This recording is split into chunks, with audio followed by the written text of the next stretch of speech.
우리는 그분의 성적표입니다. 는 제목입니다. 페이스북에 얼마 전에 6년 전 스토리가 툭 올라왔습니다. 그러니까 페이스북이 몇 가지 장점이 있는데 내가 지나온 삶의 궤적들 또 글들이 이렇게 툭 올라올 때 그때 이런 생각을 했구나. 이런 이제 이 삶의 방향성에 대해서 좀 유익한 것들 참 괜찮은 것 같아요. 그때 그 한 문장이 우리는 그분의 성적표입니다 라는 주제로 제가 글을 좀 썼었는데요.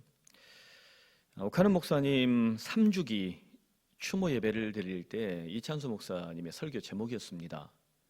사실 오 목사님 추모 예배를 우리가 잘 못 드리고 있다가 돌아가시고 3년 지난 다음에 처음 이제 제대로 하게 됐는데, 그래서 이제 제자들 중에 또 이찬수 목사님이라든가 또 김만여 목사님, 또 유력하게 열심히 사역을 하는 목사님들 좀 부탁을 해서 예배를 시작을 한 거예요.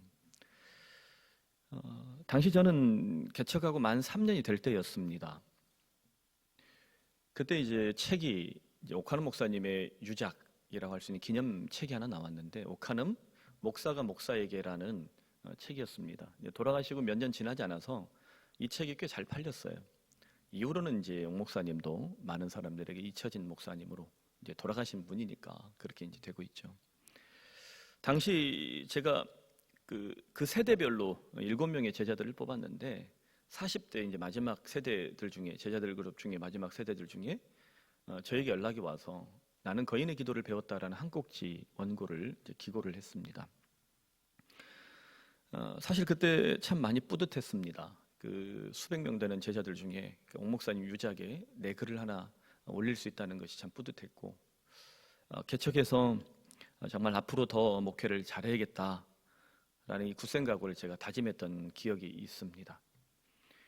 그때만 해도 교회가 3년밖에 안 됐지만 100여 명 모이고 개척교회 치고는 상당히 좋을 때였고 또 좋은 평가를 많이 받을 때였기 때문에 저도 조금 마음이 우쭐하고 교만할 때였던 것은 사실입니다. 어쩌면 그래서 이찬수 목사님의 설교가 더 기억에 남았던 것 같습니다. 개척한 목사로서 나는 지금 어떤 성적표를 들고 있을까라는 고민을 해봤고, 이찬수 목사님이 외치는 것처럼 오카는 목사님 뒤를 따라서 그냥 걸어가기만 했는데 건강한 교회를 세울 수 있었다라고 어느 날 나도 이렇게 좀 당당하게 큰 소리를 칠 수 있을까라는 마음에 이 질문이 있었습니다. 많은 목사들이 그럼 오카는 목사님이 예수님이냐라고 무상시하느냐라고 저희들을 공격할 때가 있습니다. 저희는 오카는 목사님의 한계와 문제를 잘 압니다. 옥 목사님은 결코 정답이 아닙니다. 우리의 영원한 정답은 예수님 한 분밖에 없음을 믿습니다. 정답이신 예수님을 따라서 오카눔이라는 한 인물은 성실한 목회자로 살았고 제자훈련에 미친 목회자로 살았습니다.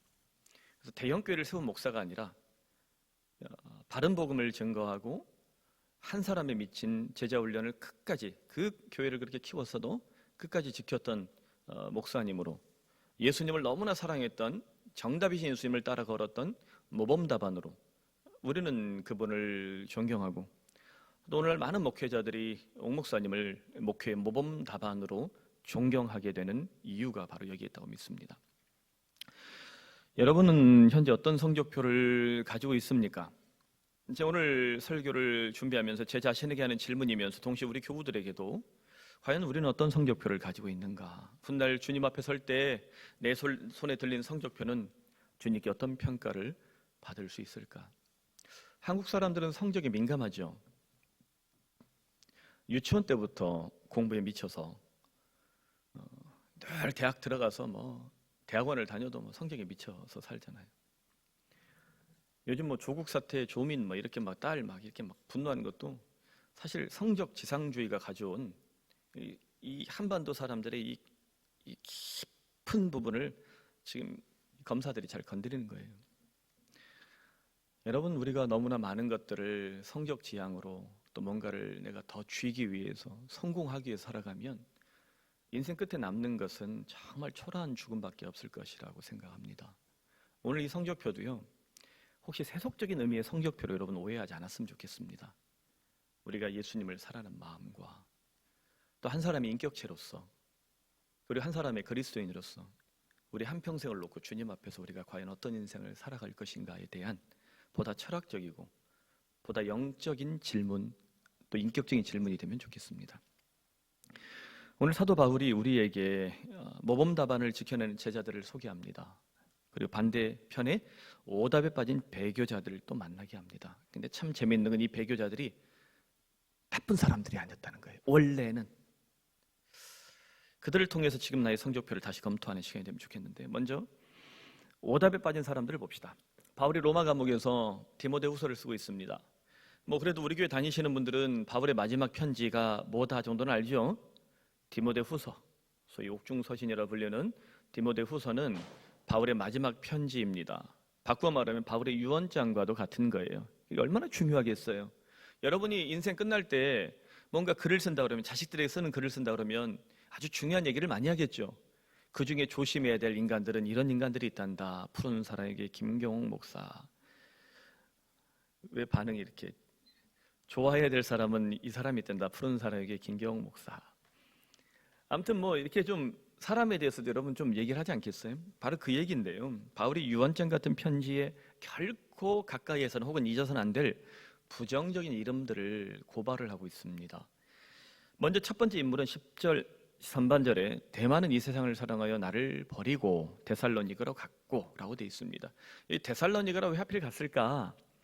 지금도 마찬가지지만 고대 세계에 사람이 빡쳐서 도망치면 주로 고향 땅으로 갑니다. 그러면 대마의 고향은 어디다? 데살로니가. 그럼 우리가 추론할 수 있겠죠. 갈라디아서 갈대대 고고롬 에골 빌빌 딤디딤, 이게 바울 서신 13권이에요. 푸른 사랑의 교회 다니는 교인 정도면 이 정도는 다 외우죠?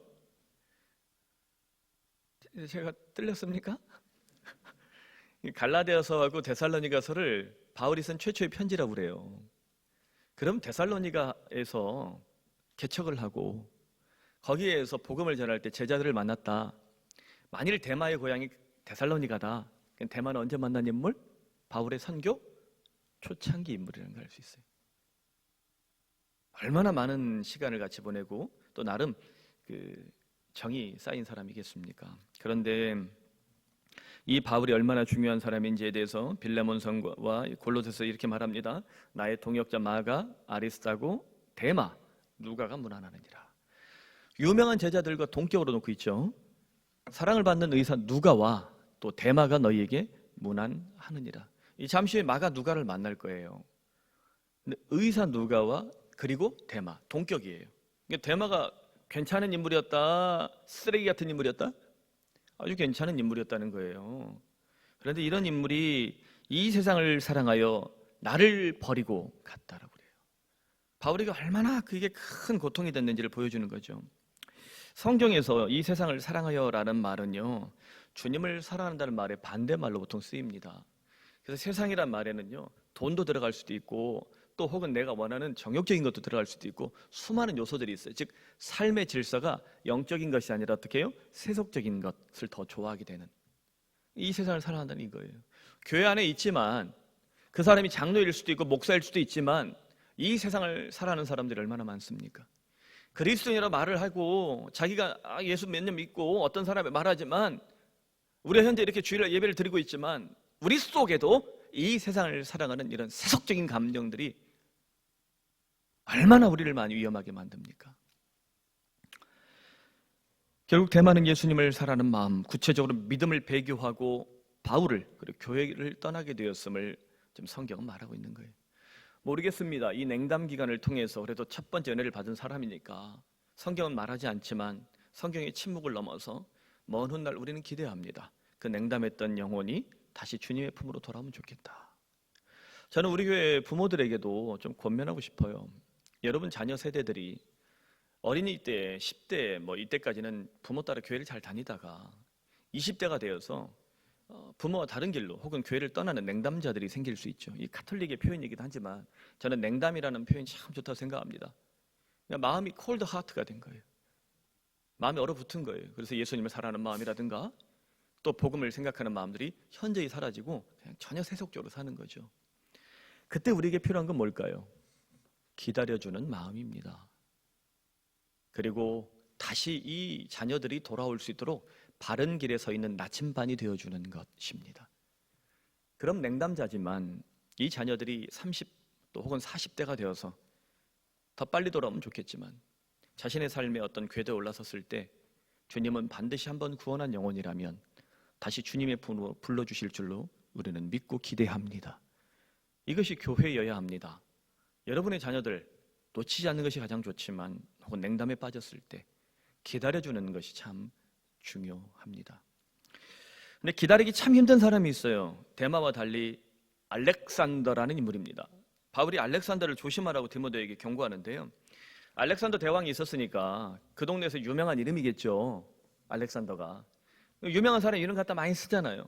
근데 한국 사람들 중에 김씨가 많은데 우리 한반도 역사에서 사실 해방기에 가장 유명한 이름은 김구 선생 아닙니까? 그러니까 제가 손자를 낳으면 구라고 지어주려고. 김구 뒤에 라자 붙이면 안 돼요. 이건 위험해요. 너무 이제 이 거대해서 이름을 잘 안 지어주나? 아니면 이 씨는 승만이라고 지어주고 전 씨는 두한이라고 짓기 힘들 거 아니에요. 아무튼 그렇게 유명한 사람 이름 넣어주는 게 보통 상례였잖아요. 그래서 알렉산더라 이름 엄청 많은데 성경에서도 그 알렉산더가 이 알렉산더인지를 잘 몰라요. 근데 여하튼 여기에 집중해 보면 14절 15절에 말합니다. 구리 세공업자 직업이 나오죠. 알렉산더가 내게 해를 많이 입혔다. 주께서 그 행한 대로 그에 갚으실 것이다. 너도 구를 많이 주의해라. 그가 우리 말을 심히 대적하였느니라. 지금 말싸움 많이 한 사람이에요. 바울이 뭔 설교하면 가서 헛소리요 막 이렇게 반대를 많이 했던 사람 같아요. 그러니까 무슨 말을 하면 그 말꼬리를 잡고 계속 괴롭히는 사람 있죠. 부부싸움의 최강자는 말꼬리를 놓지 않는 아내입니다. 그러니까 여러분 말꼬리를 놓으면 돼요. 남편도 똑같아요. 아내랑 싸울 때 왜 아내가 남편한테 질리는 줄 알아요? 말꼬리를 놓지 않을 때예요. 그냥 말꼬리를 싹둑 잘라버리면 돼요. 근데 이 말꼬리를 붙잡고 늘어지는 이 병이 교회 안에도 당회에 있거나 혹은 권사회에 있거나 안수집사에 있거나 이런 사랑회에 있거나 이러면 그 공동체가 부서지는 건 순식간이에요. 왜? 교회는 세상과 다르니까. 세상은 법이 있고 또 징계도 하지만 교회는 징계가 참 쉽지 않아요. 사랑의 원리라는 것 때문에 정말 어려운 거예요. 그래서 정말 있을 때 잘해야 되고요. 좋을 때 잘 지켜야 돼요. 근데 이 알렉산더가 아주 그냥 엉망이었던 것 같아요. 바울이 디모데전서 1장 20절에 알렉산더를 이렇게 소개합니다. 이미 소개한 내용이에요. 그 가운데 후메네와 알렉산더가 있어요. 이 둘이 다 동급이에요. 내가 사탄에게 내준 것은 그들로 훈계를 받아 신성을 모독하지 못하게 하려 함이라. 여러분 여기서 뭐가 알 수 있어요? 악당들도 동역자가 있을 때 더 세진다. 혼자 떠들면 힘이 없는데 2명, 3명이 동조자가 되면 어때요? 더 세지는 거예요. 후메네오, 알렉산더 이 둘이 다 악당인데 얘들을 결국 사탄에게 내줬대요. 아유, 목사들이 성도들 협박할 때 하는 소리구만. 이게 아니고요. 신약 시대의 관용구예요. 사탄에게 내준 이것은 교회의 징계 중에 출교를 말합니다. 우리가 함께 이 공동체에 당신이 있을 수 없다. 당신을 우리가 징계해서 내보내야 되겠다 해서 하는 게 출교예요. 원래 가장 기본적인 권징조례라는 게 있습니다. 헌법에 있어요. 교회 헌법이 있거든요. 목사나 성도가 좀 잘못된 죄를 저질렀을 때 회개를 촉구할 때요. 당신은 앞으로 1년간 수찬 정지를 명합니다 하면 성찬식에 참여하지 못하는 거예요. 또 하나의 징계는 뭐냐면 당신은 앞으로 예배 맨 앞자리에 앉을 수 없습니다. 맨 뒤에만 앉으십시오. 우리 교인들이 이미 맨 뒤만 갑니다. 원래 그게 예전에는 다 징계예요. 그리고 최고의 징계는 뭐예요? 교회에서 출교하는 거예요. 그럼 여러분 신약교회에서 출교가 있었다는 것은 오늘날도 이단에 빠지거나 교회의 건덕을 너무나 심각하게 훼손해서 도무지 회개할 수 없는 사람이라면 어떻게 해야 돼요? 출교를 할 수 있다는 것입니다. 우리가 신천지라는 이단들에 대해서 결국은 신천지 출입 금지라고 하고 붙여놓은 걸 하죠. 이게 법적으로 하지 않으면 이 사람들이 너무 더럽게 교회를 어지럽히니까 그걸 붙여놓으면 법정에 갔을 때 이 교회 공동체에 선언이 있기 때문에 법적으로 이길 수 있는 거예요. 그래서 그렇게 할 수밖에 없는 거예요. 이것도 출교의 한 방법입니다. 근데 이 출교를 했다는 것은 이들이 얼마나 심각한 문제를 일으켰나. 자, 후메네와 알렉산더가 비슷한 죄를 저질렀다라고 생각하면 디모데후서 2장 16절로 17절에서 우리는 그들의 문제를 유추할 수 있습니다. 이런 내용이에요. 망령되 헛된 말을 버리라. 즉 후메네오 알렉산더가 주로 어떤 말을 했다? 망령되고 헛된 말. 이 말은 뭐냐면 교회를 다니지만 하나님을 믿는 것처럼 말하지만 그 말 속에 하나님이 없거나 혹은 다른 사람들을 공격하거나 비난하거나 정죄하는 소리들이 많으면 이건 다 망령되 헛된 말이에요. 그리고 누가 카더라 해서 가짜 뉴스를 만들어가지고 누가 카더라, 조선일보가 카더라, 중앙일보가 카더라, 동아일보가 카더라, JTBC가 카더라, MBC가 카더라, SBS가 카더라 해서 그 말을 가지고 자기 하고 싶은 말에다 붙이면 이것도 뭐예요? 망령되고 헛된 말인 거예요. 그래서 이런 말들을 많이 하면 이 사람들의 특징이 어떻게 되느냐? 그들은 경건하지 아니하면 점점 나아가고 악성 종양처럼 퍼져나간다라고 그럽니다. 여러분 교회에서 순모임 하죠? 순모임 왜 해요? 같이 모여서 MT 가고 맛있는 거 먹고 좋은 데 여행 가기 위해서 하는 겁니까? 이건 바깥에서 더 재밌어요. 교회는 술도 못 먹게 하잖아요. 바깥에서 모이면 얼마나 잘 모이고 잘 먹고 그래요? 우리나라 뭐 여성들도 뭐 학부모 회하고 그러면 그냥 대낮에도 맥주를 막걸리를 막 콩콩콩 끼워서. 우리 아내가 가람이가 학생회장을 좀 해가지고요, 회장 엄마로 한 2년을 또 뛰었다는 거 아니에요. 참 우리 아내는 여러분 얼굴 보면 정말 말술 얼굴 보이십니까? 이만큼도 못 먹어요. 우리 아내는 술을 단 한 잔도 못 먹는 아주 경건한 여자입니다. 못 먹어요 진짜. 이렇게 너무 강조하면 또 먹는다 이렇게 생각할까 봐. 먹을 줄 몰라요. 그런데 그런 모임 가면 꼭 2부 순서는 먹는 거예요. 술이 혼자 혹은 좋은 사람과 맛있게 먹으면 약도 되고 힘도 돼요. 그런데 마셔라 마셔라 마셔라 안 나오면 쳐 들어간다 궁자자자. 너무 잘 알죠? 군대에서 제가 엄청 먹어봤습니다. 그러니까 이렇게 해서 술을 먹으면 개가 돼요. 그때부터는 정신이 없는 거예요. 그러니까 이 세상에서 노는 게 훨씬 재밌는 거예요. 교회의 목표는요, 뭐 인간관계를 잘하고 내가 누구한테 나보다 더 높은 위치에 있으니 이 사람한테 백을 써서 좀 도움을 받고 이렇기 위해서 하는 게 아니에요. 교회가 모임을 만들 때는요, 그 모임이 많이 모이든 적게 모이든 하나님을 아는 지식이 더 늘어가고 우리가 믿음이 더 함양되어서 믿음이 정말 장성한 분량까지 자라나는 거예요.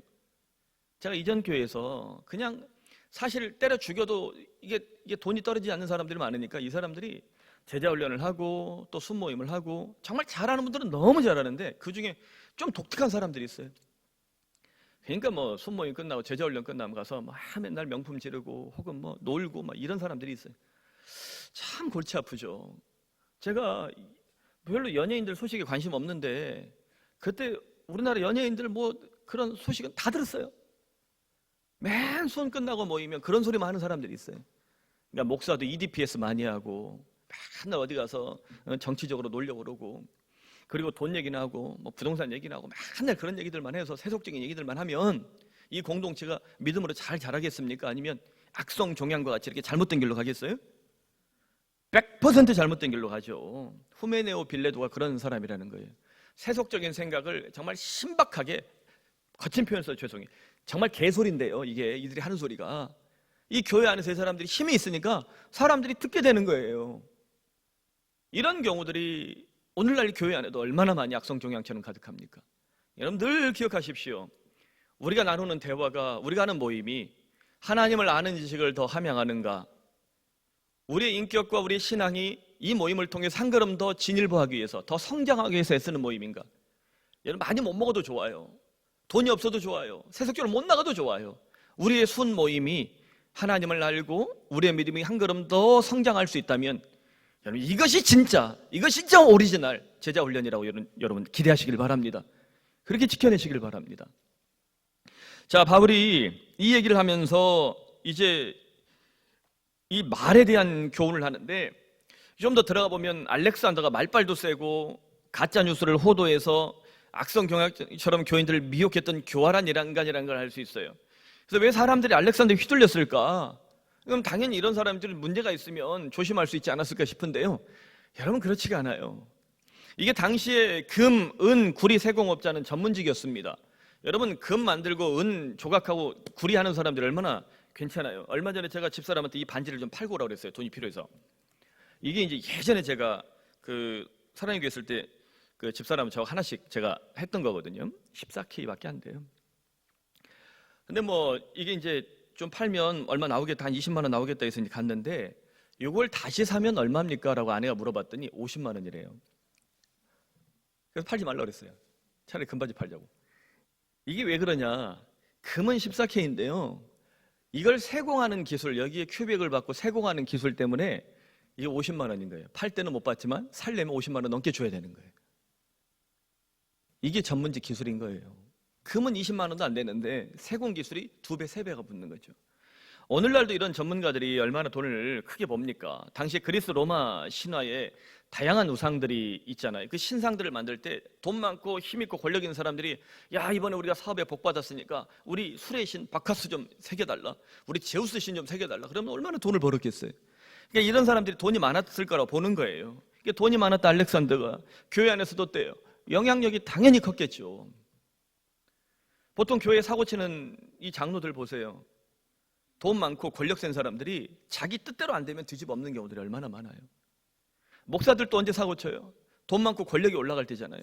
그래서 주님이 저한테 돈도 얻게 하고 권력도 얻게 하시나 봐요. 그러니까 이 돈과 권력이 교회 안에서 질서가 되면 세속주의가 그대로 들어오는 거예요. 근데 이 문제가 이 사람이 구리 세공업자로서 우상을 조각하는 사업을 끝내 포기하지 못했던 것 같아요. 바울이 사도행전에 보면 고발당해서 끌려가는 일이 벌어지는 아데미 신전 사건이 벌어지는데 이때에 이름이 알렉산더라는 이름이 나와요. 근데 그놈인지 이놈인지 잘 모르겠어요. 근데 비슷한 놈 같아요. 여하튼 알렉산더의 문제는 뭐 우상 조각해서 돈 버는 걸 포기하지 못했던 것 같아요. 바울은 그 누구보다 알렉산더를 위험한 인물로 고발하는데 그 이유는 어쩌면 우상을 조각하는 기술로 알렉산더는 예수님까지 조각해서 팔아먹고 싶었는지도 모릅니다.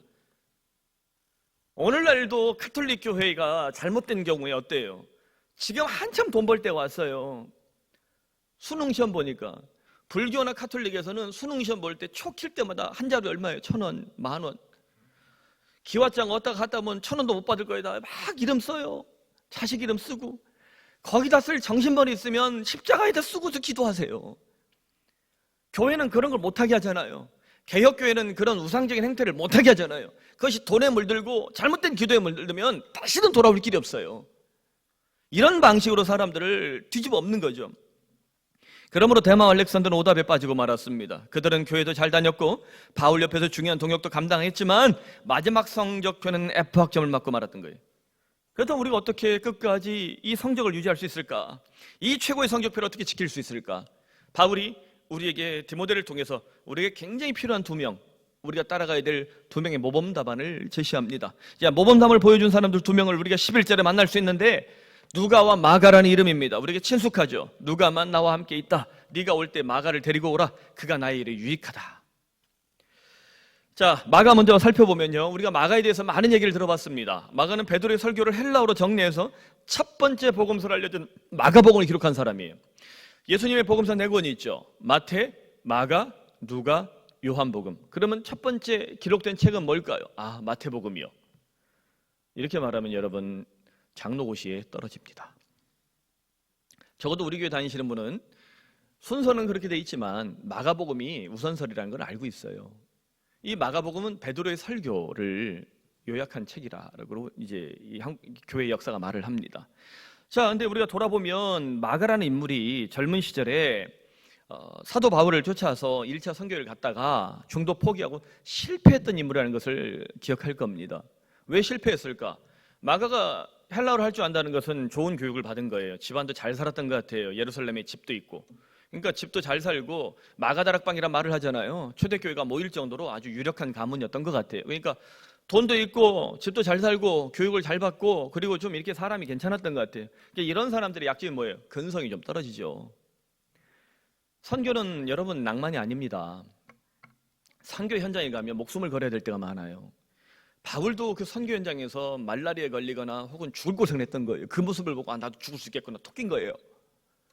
그러니까 제가 우리 교회에서 단기 선교를 언젠가는 좀 왕성하게 할 때가 올 텐데 사실 제 주변에 선교사로 전 세계에 흩어진 사람들이 얼마나 많습니까? 연결하려면 사랑의 교회에서 나간 선교사들만 해도 얼마나 많아요. 그러니까 사실 맘먹고 단기 선교 여러분 교회에서 지원 안 해요. 여러분 다 내고 가는 거예요.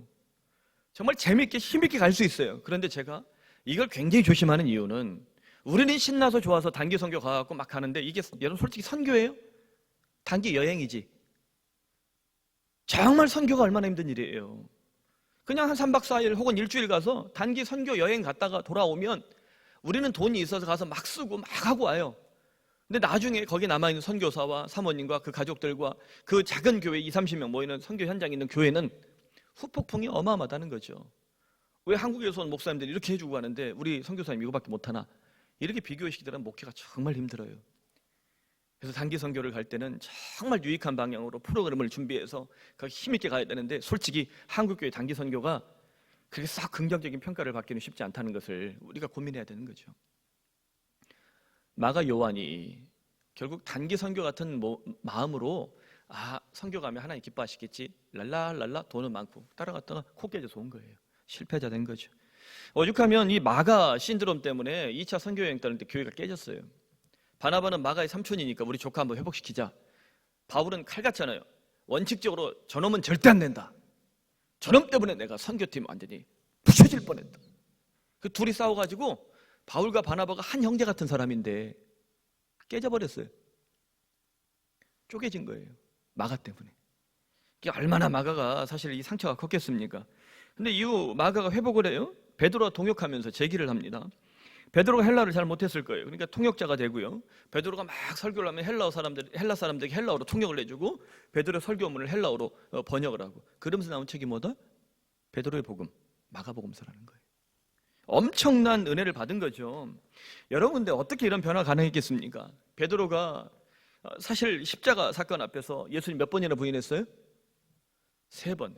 여러분, 이게 웬만하면 시험 들려면 한 번 하고서 시험 들 거면 시험 들지 마요. 몇 번? 3번은 드세요. 교회에서 사고 칠 거면 한 번 하고 그냥 사고 땡치 하지 마요. 최소 몇 번 쳐요? 3번 쳐요. 저도 한 달에 3번은 설교 죽쓰려고요. 그러니까 이 베드로가 이렇게 실패를 했던 사람이에요. 그랬다가 예수님의 무한한 은혜로 엄청난 회복을 했잖아요. 실패자였던 베드로가 회복자가 되었기에 그는 실패한 사람들을 회복시키는데 따뜻한 마음과 친절한 양심과 깊은 경험이 있었던 겁니다. 때때로 우리가 교회에서 인생에서 실패했을 때 버릴 거 없어요. 여러분, 하나님 앞에서는 똥도 버릴 것이 없습니다. 주님이 주시는 은혜 가운데서는 어떤 실패도 다 양약이 되는 거예요. 제가 목회를 하면서 실패를 해봤을까 안 해봤을까요? 저에게 한 3, 4년 저를 그렇게 고통스럽게 만들던 이 상처의 뿌리가 있었는데 어느 순간 이게 나이가 들어가는 게 필요한 것 같아요. 이 설교를 꾸준히 하니까 이 복음이 저에게 주는 응답은 뭐냐면 버릴 것이 없는 거예요. 그 덕에 제가 성도들을 어떻게 하면 더 행복하게 할까? 저 문제가 있는 사람을 어떻게 하면 내가 도울 수 있을까? 내가 어떻게 하면 이 목회를 잘 감당할 수 있을까에 대한 이 마음의 이 변화가 일어나더라고요. 사랑하는 성도 여러분, 베드로가 그런 사람입니다. 이 베드로를 만난 마가에게 베드로는요, 모범 답안이 된 거예요. 실패한 베드로, 그리고 회복한 베드로, 실패한 마가. 그럼 나도 어떻게 할 수 있다? 베드로를 따라가면 다시 회복할 수 있다. 다시 주님의 곁에 설 수 있다. 다시 십자가 앞으로 나아갈 수 있다. 그에게 모범 답안이 바로 베드로가 되어준 것입니다. 결국 바울도 마가를 용서해요. 동역자를 인정합니다. 마가는 자신의 일에 유익하다, 이렇게 데려오라고 그래요. 아마도 성경을 기록하기 위해서 마가를 데려오라고 디모데에게 바울이 부탁하는 것 같습니다. 마가가 가장 잘하는 일이 뭐겠어요? 글쓰기, 성경 쓰기였던 것 같아요. 나의 일이 유익하다. 자, 그럼 마가와 함께 우리가 누가를 좀 살펴보게요. 실패했던 마가와 달리 누가는 한결같이 성경에 단 한 번도 실패한 적이 없는 동역자입니다. 참 재수 없죠. 인간미가 없어요. 좀 실수도 회복을 해야 되는데. 성경에서 누가는 바울 옆에서 단 한 번도 실수한 적이 없어요. 깨진 적이 없어요. 제가 우리 교우들도 보니까 한 90% 너무 안 나? 80%는 누가 같은 사람들이에요. 뭐 거의 그래요. 그냥 감사한 일이죠. 누가가 보면요, 바울과 함께 고되고 힘든 선교행을 언제나 동역합니다. 그리고 현재 로마 감옥에서도 여전히 서 있어요. 옥바라지. 옥바라지 쉬워요, 어려워요? 여기 남편 감옥 가본 적이 별로 없으니까 생각이 없는데 남편 감옥 갔다 생각해봐요. 옥바라지 잘하겠어 못하겠어요? 이 화상아, 네가 무슨 죄를 졌길래 내 이 고생해? 막 이렇게 할 거 아니에요. 근데 누가가 바울 선생님을 그냥 지극정성으로 옥바라지를 해요. 누가의 직업이 뭐다? 의사예요. 바울이 골로새 4장 14절에 누가를 사랑받는 의사로 소개합니다. 사랑받는 의사. 자기도 사랑하지만 성도들이 정말 사랑하는 사람, 사랑받을 정도로 인격이 괜찮은 사람이에요. 따라봅시다. 나도 사랑받는 성도가 되자. 근데 누가 봐도 아유 저 사람 참 괜찮네 싶은 사람은 보이죠?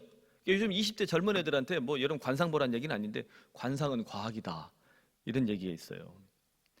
누가가 그만큼 사랑받는 사람, 참 얼굴만 봐도 괜찮은 사람인가 봐요. 자, 로마 시대에도 오늘날과 마찬가지로 의사는 잘 교육받은 전문직이었습니다. 돈 잘 벌 수 있는 직업이죠. 그런데 누가가 우연한 기회에 바울을 만나요. 복음을 영접해요. 그리고는 한평생 바울과 함께 그 고통스러운 의료 선교사의 길을 걸어갑니다. 저는 그런 생각을 해봤어요. 누가가 없었다면 바울은 아마 목회를 끝까지 이 선교를 끝까지 못했을 것이다. 왜냐하면 바울이요 몸이 약했어요. 다마스커스에서 눈이 멀었잖아요. 눈이 다시 뜨게 됐지만 그 안질이 평생 그를 괴롭히는 질병이 돼서 성경 구석구석에 내가 큰 글자로 쓴다라고 말을 해요. 왜 그래요? 눈이 잘 안 보이니까.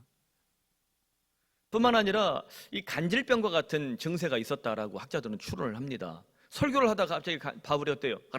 떠는 거예요. 이게 덕이 돼야 안 돼요. 그때마다 누가 뛰어가서 바울을 그 경련을 또 바울의 눈을 치료해 줬겠어요? 의사 누가가 있었다는 거죠. 오죽하면 요즘 현대인들에게는 바울 같은 사람은 담임 목사로 청빙하면 1순위로 떨어질 거래요. 일단은 미안해요. 머리 빠진 분들 대머리에 안짱다리, 성격도 나쁘고 학벌은 좋은데 성격이 나빠. 게다가 이분이 눈도 나빠요. 게다가 약간 이게 전조 증세처럼 이렇게 떠는 증세도 있고. 담임 목사 순위로는 어때요? 애를 셋만 낳아도 지금 요즘 담임 목사 떨어지는 판인데 요즘. 위험한 사람인 거예요. 그럼에도 불구하고 이 사람이 끝까지 사역할 수 있었던 이유는 뭡니까? 바울이 위대한 사역자가 되는, 성경 역사상 가장 위대한 사역자가 된 이유는 뭐예요? 그 곁에 의사 누가가 한결같이 그의 약점과 부족한 점을 채워주었다. 저는 건강한 교회를 세우는 것도 이렇다라고 생각합니다. 오늘날 누가와 같은 동역자들이 교회 안에 많다면 그런 교회는 분명히 잘 될 거예요. 그죠? 사실 위대한 교회, 건강한 교회는 목사 혼자 세우는 것이 아니잖아요. 누가 같은 성실한 동역자들이 함께 세울 때 비로소 가능한 것입니다. 목사는 많은 약점을 가질 수 있어요. 부족한 점이 보이죠. 그런 약점과 부족한 점들을 성도들이 각양각색의 일터와 직업과 은사와 능력으로 채우면서 우리 모두가 그리스도의 몸이 되는 것, 이것이 우리가 개혁교회가 지향하는 교회론입니다. 스타 플레이어를 하는 목사 혹은 돈 많은 장로 혹은 소수의 사람들이 하는 것이 아니라 우리에게 강점과 약점이 있으니 이것들을 다 함께 모아서 주님께서 기뻐하시는 오직 예수님만 우리의 머리가 되고 우리가 그의 손과 발이 되고 심장이 되고 발가락이 되고 혹은 주님의 어떤 이 간이 되고 허파가 되고 손톱이 돼주고 이런 역할들을 하는 것, 그래서 건강교회를 세우는 것, 이것이 개혁교회가 지향하는 바입니다. 더 나아가 누가는 초대교회 역사가로 진일보를 하는데요. 누가복음과 사도행전이 누가 기록한 성경이라는 걸 알고 있습니까? 그래서 누가행전이라고 부릅니다. 만일 누가가 누가복음 사도행전을 기록하지 않았다면 이것이 1권, 2권인데 시리즈물이에요. 우리는 초대교회 역사도 혹은 사도 바울의 선교 여행도 잘 몰랐을 거예요. 그리고 바울 서신에 있는 이 많은 이 난해 구절들을 그 근거 배경을 사도행전에 찾아내지 못했을 것입니다. 그래서 바울 서신을 읽을 때는 반드시 뭘 함께 읽어라? 사도행전을 함께 읽으면 좋습니다. 바울이 진짜 그런 사람이에요. 그럼 여러분 어떻게 누가복음과 사도행전을 기록할 수 있었을까요? 바울에게 모범답안이 있었습니다. 그는 바로 바울이에요. 누가에게 모범답안이 있었어요. 바울이에요. 바울이 13권의 성경을 기록한 성경의 사람이잖아요. 신약 성경이 13권을 기록했어요. 거의 절반 이상을 기록한 거죠. 그래서 13절에 이렇게 말합니다. 네가 올 때에 내가 들어와 가보의 집에 둔 겉옷을 가지고 오고 또 책은 특별히 가죽 종이에 쓴 것을 가져오라. 로마 감옥에서 오늘 내일 하고 있는데 책을 가져오래요. 팔자가 늘어진 사람 아닙니까? 그래서 학자들의 견해는 가죽 종이에 쓴 책이 그가 재판에 유리하게 쓰기 위한 로마 시민권일 것이다 라고 추론도 하지만 바울의 성경상 아마도 가죽으로 만든 책은 고대 세계에서 정말 비싸거든요. 지금은 책이 굴러다니지만 옛날엔 책은 비싼 거예요. 황금 같은 거예요. 이렇게 진귀하고 비싸게 가죽 종이에 쌌다? 아마도 성경이 아니었겠느냐라고 추측을 합니다. 그것이 더 어울리는 것 같아요. 그렇다면 바울이 지금 감옥에서도 무엇을 사모한다는 말입니까? 성경 곧 하나님 말씀이에요. 바울은 정말 성경의 사람입니다. 바울은 성경을 통해 예수라는 정답을 알았기에 기독교 역사상 가장 위대한 모범 답안이 될 수 있었습니다. 여러분, 마가와 누가를 보면 우리는 베드로와 바울이란 모범 답안을 만날 수 있습니다. 그들이 이 모범 답안을 보고 배우고 따라서 걸었기에 그들의 성적표는 최고의 성적표가 되지 않았겠습니까? 그러므로 오늘 우리들에게 모범 답안이 있습니까? 예수라는 정답을 더 선명하고 뚜렷하게 바라보게 만드는 모범 답안을 우리 모두 발견하길 바랍니다. 목사일 수도 있고 장로일 수도 있고 우리 옆에 있는 동역자일 수도 있고 혹은 어린아이일 수도 있습니다. 우리에게 정말 예수님을 더 아름답게 바라보게 만드는 모범 답안을 여러분 발견하길 바라요. 더 나아가 우리의 영원한 정답이신 예수님 앞에서 우리 모두가 최고의 성적표를 남기는 인생이 되면 정말 좋겠습니다. 말씀 맺습니다. 제가 9년 만에 첫 안식월을 결정하고 여행을 하면서 고민을 했습니다. 어딜 가면 좋을까? 그래서 몇 가지 제가 만나고 싶었던 또 보고 싶었던 것들을 좀 고민을 했습니다. 그 중에 이제 반고흐는 제가 워낙 좋아하는 사람이니까 고흐가 있었던 곳을 가고 싶었고, 고흐는 저에게 한 면의 모범 답안입니다. 또 하나 이번에 새로 발견한 이 모범 답안이 사그라다 파밀리아 성당을 남긴 스페인의 위대한 건축가 안토니 가우디라는 인물입니다. 사그라다 파밀리아는 성가족 성당이라는 뜻입니다. 아직도 건축 중이에요. 가우디 사후 100주년이 되는 2026년에 완공 예정으로 있습니다. 그래서 여러분 만일 이거 보려고 그러면 2026년까지 돈 모아서 그때 가시면 돼요. 근데 참 그냥 이 가우디에 대해서 제가 책을 읽고 알고 있을 때는 그냥 객관적으로만 알았는데 직접 가서 눈으로 보고 가우디의 스토리를 좀 살펴보면서 이것이 가우디의 성적표다라는 생각을 했습니다. 이 자체가 가우디구나. 사그라다 파밀리아를 보면 그냥 가우디가 보이는구나. 가우디는 그냥 단순한 건축가가 아니라 참 신실한 그리스도인이었다라고 말을 합니다. 그의 건축 작품 중에 항상 나타나는 게 입체 십자가라는 거예요. 십자가를 동서남북 사방에서 보아도 그대로 볼 수 있는, 마치 이집트의 콥틱 교회가 그렇게 만드는데요. 십자가 이렇게 형태가 아니라 앞뒤에서 다 찍혀 있는 거예요. 그래서 동서남북 사방에서 보면 다 십자가로 보이는 거예요. 그의 신앙이 구구절절히 그의 건축물에 다 담겨 있어요. 근데 제가 이 건축물을 보면서 성당 출입문에 새겨져 있는 글자들을 눈여겨보게 됐습니다. 아마 많은 사람들이 그냥 출입문으로만 알고 왔다 갔다 하는데 제가 그 문을 지금 찍어 놓은 건데요. 그 문에 여러 가지 글귀들이 있어요. 다양한 글자들이 있는데 거기에 grace, 은혜라는 말, 그리고 Jesus, 예수님이라는 글자가 중간 뚜렷하게 조각되어 있습니다. 그러니까 수많은 글자들이 있지만 우리가 찾아야 될 것은 뭐다? 예수님, 은혜밖에 없다는 것을 그 철 대문에 그냥 새겨놓은 거예요. 그냥 철학인 거예요. 그게 믿음이고 신앙인 거예요. 저는 그 문 앞에서 한동안 발걸음을 옮기지 못하고 갑자기 왈칵 눈물을 쏟았어요. 제 아내가 가끔 제가 왈칵 눈물을 쏟을 때 조용히 있어줘서 참 감사합니다. 아, 저 남자가 은혜를 받고 있구나. 정말 눈물이 왈칵 쏟아. 제가 아내에게 설명을 했어요. 여보, 나는 이 대문에서 지저스, 예수님이라는 글자가 눈에 보인다. 그리고 이런 묵상을 하나 새겨낸 거예요. 점 하나 빈틈이 없고 면 하나까지 기도가 새겨져 있다. 유명한 사람이 한 말 같죠? 제가 있어요. 거기에 점 하나 빈틈이 없고요, 면 하나까지 기도가 새겨져 있는 거예요. 이게 가우디가 남긴 성적표더라고요. 그래서 전 세계 무수한 건축가들이, 그리스도인들이 이 성당을 발견하면요, 탄생의 문, 수단의 문, 영광의 문, 이 세 개를 통해서 예수님의 탄생과 순환과 부활과 승천, 다시 오심을 기대할 수밖에 없게 만드는 탁월한 성적표입니다. 여러분, 그렇다면 나도 누군가에게 모범 답안이 되는 인생을 살 수 있을까? 우리가 자꾸만 누군가에 의지하고 누가 이걸 해주길 바라는 경우들이 많아요. 어린아이 같은 신자입니다. 어느 정도 궤도에 올라오면요, 어린 자녀들이 크면서 아버지 어머니의 등 뒤를 보고 또 얼굴을 보고 인격적으로, 사회적으로, 신앙적으로 그의 삶의 모범 답안을 발견하게 됩니다. 우리 모두가 좋은 부모가 되어서 우리 자녀들에게 삶의 모범 답안이 되어주길 바랍니다. 우리 자녀들이 잘 자라서 신앙적으로도 사회적으로도 인격적으로도 건강한 모범 답안이 되어서 교회를 넘어 세상에서도 무수한 사람들, 예수를 믿지 않는 많은 사람들에게 저 사람처럼 살면 복을 받는구나, 저 사람을 따라가면 예수님을 만날 수 있구나, 이 은총을 받는 자녀들로 성장하기를 바랍니다. 그래야 사랑하는 성도 여러분, 이 땅의 성가족 성당처럼 모든 사람들이 기억하고 찾아오고 싶은 위대한 교회를 남길 수 있을까? 우리 푸른 사랑의 교회를 바라보며 주님이 가난하고 연약한 교회가 저와 같이 부족한 목사를 넘어서 우리 성도들의 눈물과 사랑을 통해 한국교회 말도 많고 탈도 많은데 주님께서 기뻐하시는 모범답안 같은 교회가 되면 정말 좋겠습니다. 그러므로 우리는 그분의 성적표입니다.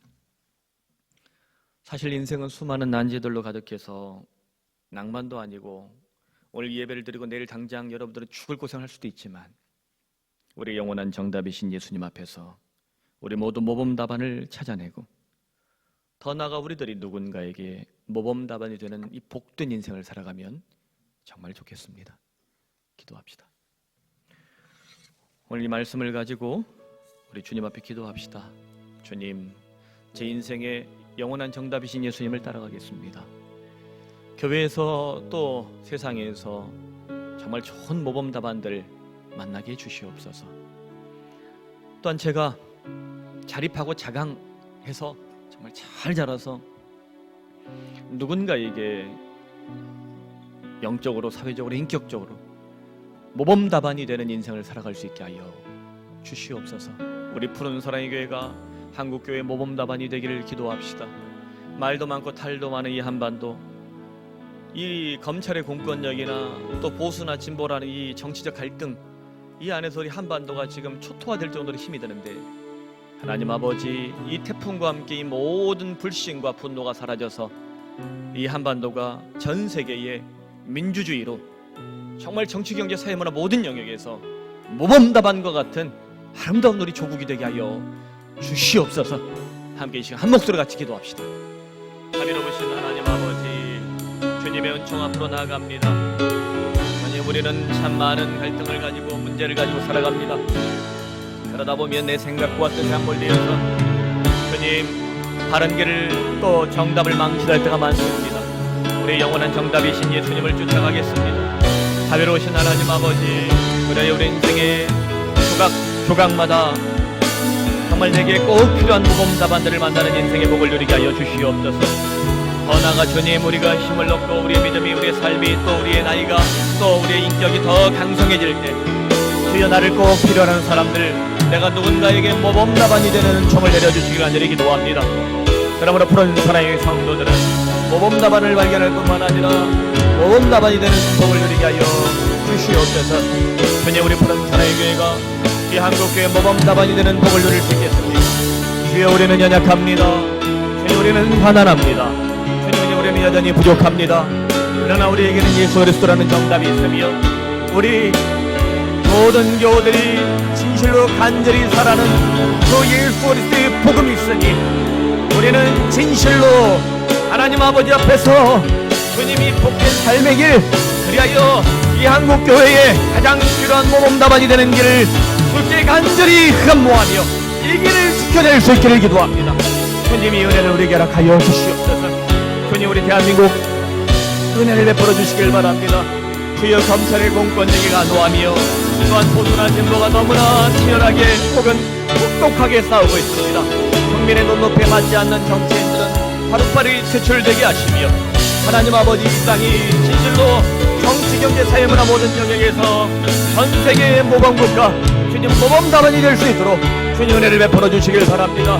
주여, 태풍이 올라와 많은 농민들이 혹은 국민들이 어려움을 겪을 것입니다. 주님이 모든 것들을 다스려 주셔서 저 태풍을 주님 할수만 일단 약화시켜 주시고 하나님 아버지, 태풍과 함께 한반도의 근심과 한반도의 불안과 무엇보다 한반도의 분노까지도 씻어 주시옵소서. 그래 이 대한민국을, 또 이 한국교회를, 또 우리 모든 성도들을 주님의 은총의 날개 아래 붙잡아 주시옵소서.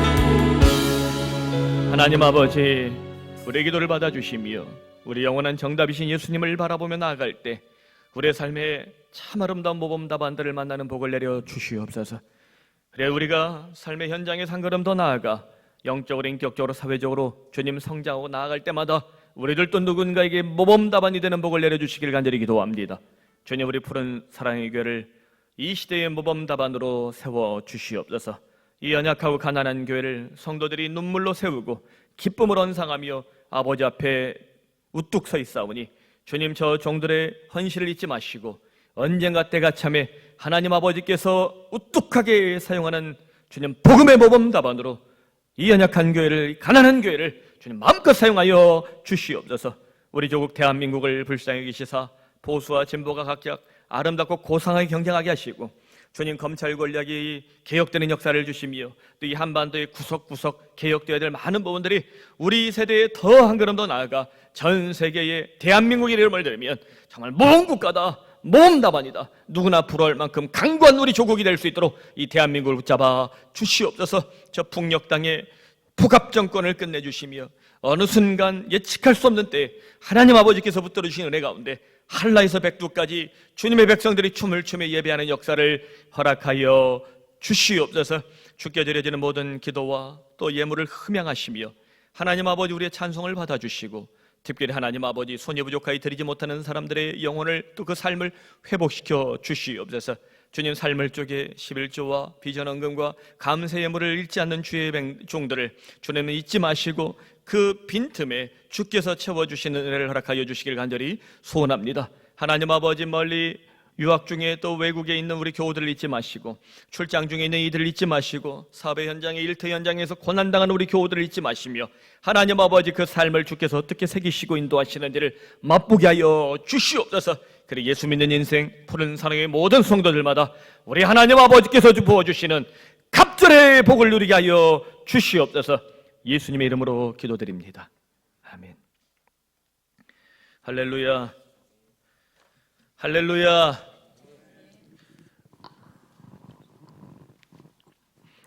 전능하신 나의 주 하나님, 저에게는 정말 잊지 못하는 찬양 중 하나인데 여러분들에게도 이 찬양이 은혜가 되면 좋겠습니다. 함께 이 찬양 가운데 주님의 능력을 우리가 경험하면 좋겠습니다.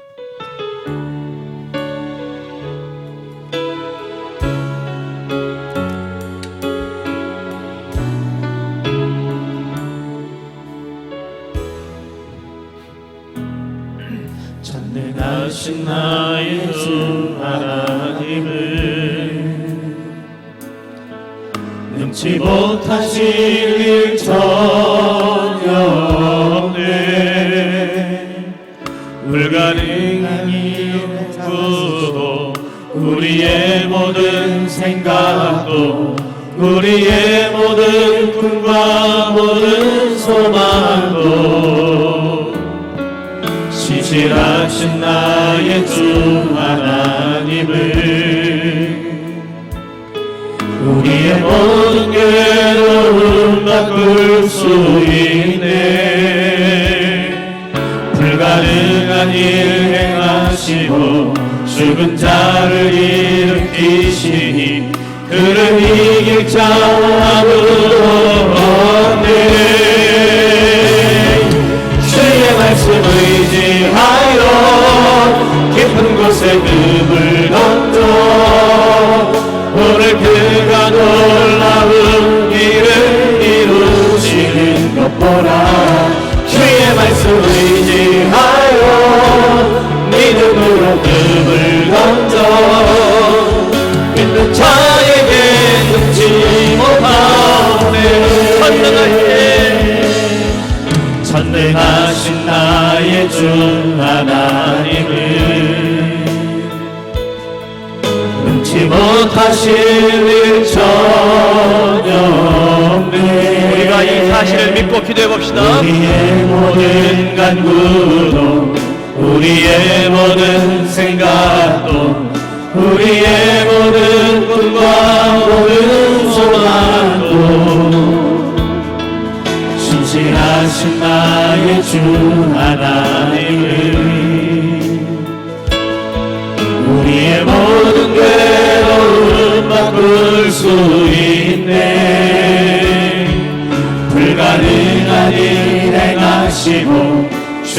나를 일으키시니 그는 이길 자 아무도 없네. 주의 말씀 의지하여 깊은 곳에 금을 던져 오늘 그가 놀라운 일을 이루시는 것 보라. 주의 말씀 의지하여 믿음으로 금을 던져 믿는 자에게 눈치 못하. 모두 일어나셔서 주의 말씀 의지하여 깊은 곳에 금을 던져 오늘 그가 놀라운 일을 이루시는 것 보라. 주의 말씀 의지하여 믿음으로 금을 던져 믿는 자에게 눈치 못하게. 우리 목소리로 깊은 곳에 금을 던집니다. 청년들 또 장년들 직장도 구해야 되고 일터도 구해야 되고 얼마나 놀라운 결혼도 해야 됩니까? 깊은 곳에 그물을 던지면 됩니다. 주의 말씀 의지해서 주의 말씀 의지하여 깊은 곳에 금을 던져 오늘 그가 놀라운 일을 이루시는 것 보라. 주의 말씀 의지하여 믿음으로 금을 던져 믿는 자에게 능치 못하오. 주의 말씀 의지하여 깊은 곳에 금을 던져 오늘 그가 놀라운 일을 이루시는 것 보라. 주의 말씀 의지하여 믿음으로 금을 던져 믿는 자에게 능치 못하오네. 믿는 자에게 능치 못하오네.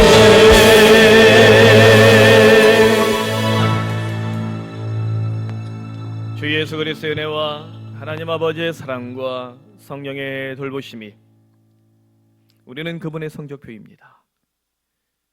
하나님 아버지 앞에서 영원한 정답이신 예수 그리스도를 붙잡고 인생의 모범 답안이 되기로 결단한 우리 모든 교우들과 푸른 사랑의 교회 위에 또 한국교회 위에 이 한반도 위에 저 북녘 땅에 오늘도 숨어서 예배를 드리는 지하교인들 머리 위에 제3세기의 난민들 머리 위에 오늘도 주의 품을 멀리 떠나 모범 답안을 잃어버리고 정답까지 부셔버리고 오답에 빠져 흔들리고 있는 잃어버린 영혼들, 우리가 반드시 복음을 전해야 될 그 영혼들 머리 위에도 이제로부터 영원토록 함께 하시기를 간절히 축원하옵나이다. 아멘.